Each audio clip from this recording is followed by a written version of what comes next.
And welcome to yet another edition of the Science Fiction Divide. I am your host, Larry. Today I'm going to be talking about a movie that arguably is not science fiction. I spent a little bit of time trying to think about this movie and whether or not it is. It falls under the category of speculative fiction.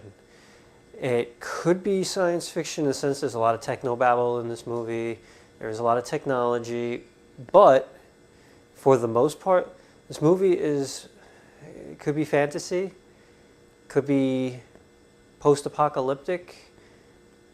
Is it science fiction? Well, I'll let you decide.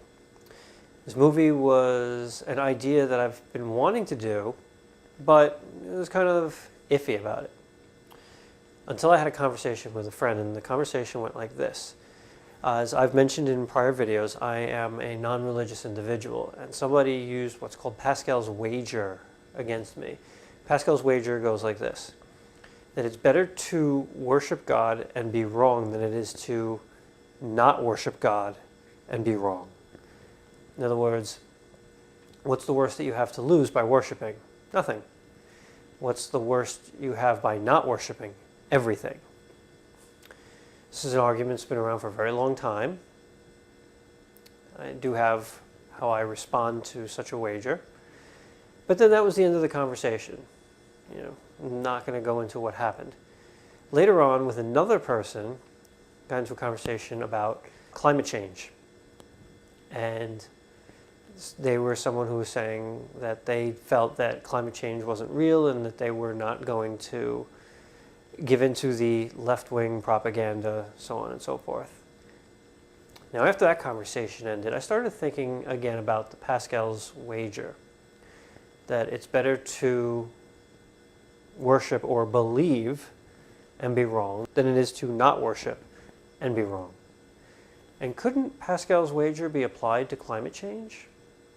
And that's where this movie comes in, The Day After Tomorrow. It's a fun movie. It's a disaster movie, really, if you want to boil it down to anything. The Earth turns on us, giant cyclone-like storms swallow up the northern hemisphere, killing, presumably, a vast percentage of the population, freezing to death, flooding. I'm sure then you have the aftermath, what happened, some of those people who were trapped in the north. In that movie, there was a scene. Our economy is every bit as fragile as the environment. And what the vice president is getting at is that the man-made economy is just as important as the natural-made environment. And I was wondering, how true is that statement? Is the statement that the economy is just as important as the climate a valid statement? Even if it is, if you think the economy and the environment are just as important as one another, wouldn't it make sense to err on the side of the environment? Now, nobody wants to spend more money than they have to. Nobody wants to have to pay more for something or for some things than they have to. America has a really bad habit of using more energy than our fair share. If I recall correctly, Americans consist of 5% of the population and use approximately 22, I believe. So we'll say somewhere between 20 and 25. I believe the number is 22% of the world's resources. That is more than our fair share. On top of that, we have China and India, approximately 1/3 of the world's population, consuming more and more energy and more resources every year. If we want to talk about erring on the side of caution, I had to do a little research on this. Most humans live in cities. Worldwide, for the most part, we're urban dwellers. Now, watching this, you may not live in an urban area. You might live in a rural area, you might live in a suburban area, you might live in the middle of nowhere. But the fact is, worldwide, most humans reside within cities. Now, where do most cities reside? Near water. In the United States, most Americans reside near the coasts. South America, most South Americans reside near water. Europe, Asia, Australia, even Africa, most people reside near water. Now, what happens if climate change is real? Keep in mind, I am not arguing the merits in this video whether it is or is not real. But what if it is? What if climate change is real and we are melting the ice caps? What happens to all those people? Right now, if I'm not mistaken, there's 7.2 or 7.3 billion people on this planet. And again, most live near cities, and most cities are by water. They have to pack up and move. I dug up some maps of what climatologists and people at NASA believe the world's going to look like within the next 20, 30, 50 years. Look at what could happen to cities on the East Coast. This could be the impact of 5 feet of sea level rise. This is 25 feet, which some experts say could happen in just a few centuries. If ice continues to melt, what would happen? And it doesn't look pretty. Human beings as individuals, if say I have to pack up and move to the middle of the United States, not that big a deal. If an entire town has to pack up and move, well, still not that big. If an entire city has to pack up and move, if an entire state has to pack up and move, where do those people go?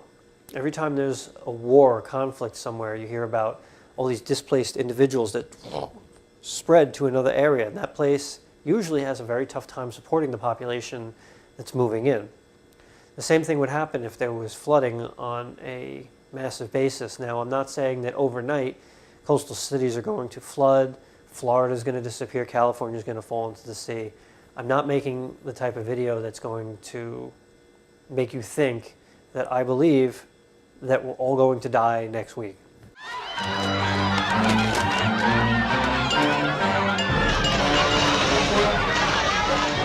No, this is a very slow, gradual process. But again, from what I've heard, most scientists, most climatologists believe that the weather that we've been seeing over the past 20, 30 years is more extreme in the highs, more extremes in the storms, in the winds, in many measurable areas, to think we might want to get used to this because the disasters or the flooding that we've been experiencing, it's going to happen more and more.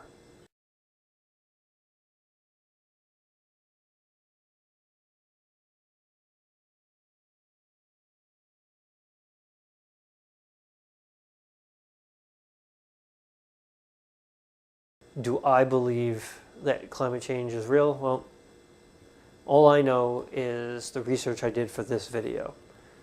I'm not going to say whether or not I am pro or against, but bringing this back to the topic of conversation, what the movie proposes and what I'm discussing is, wouldn't it make sense to err on the side of caution? What happens if you believe climate change is real and it's not? You buy a Prius, you get some solar panels. What happens if you don't believe in climate change and you are wrong? What does that say to your kids and your grandkids? I didn't really care enough. I could have done something, and I didn't. Is one person going to make a difference? There are plenty of websites you can go to check out what's called your carbon footprint, or the impact you specifically, or I specifically, am having on the environment. And again, as an American, I understand that on average, I'm using more than my fair share of energy on the planet.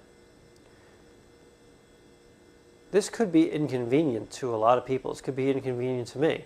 What does it mean to have to conserve energy, conserve water, to spend a little bit more money today so that my descendants can have a life tomorrow, not have to worry about rising temperatures, skin cancer, flooding, tornadoes, or the extreme versions of those things, plus more.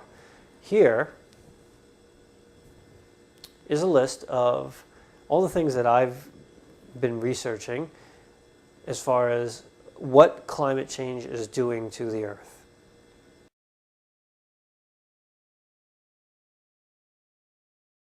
In the movie The Day After Tomorrow, there are non-believers and there are believers. There are scientists and there are people who would be considered climate change deniers.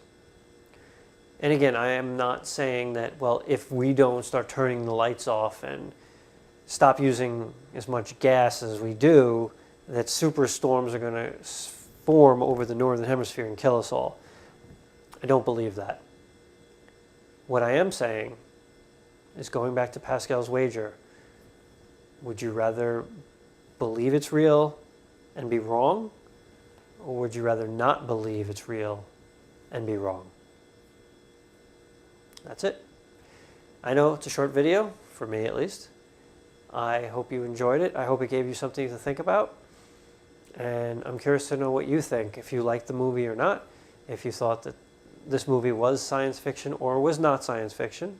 I could understand if some people think it's not.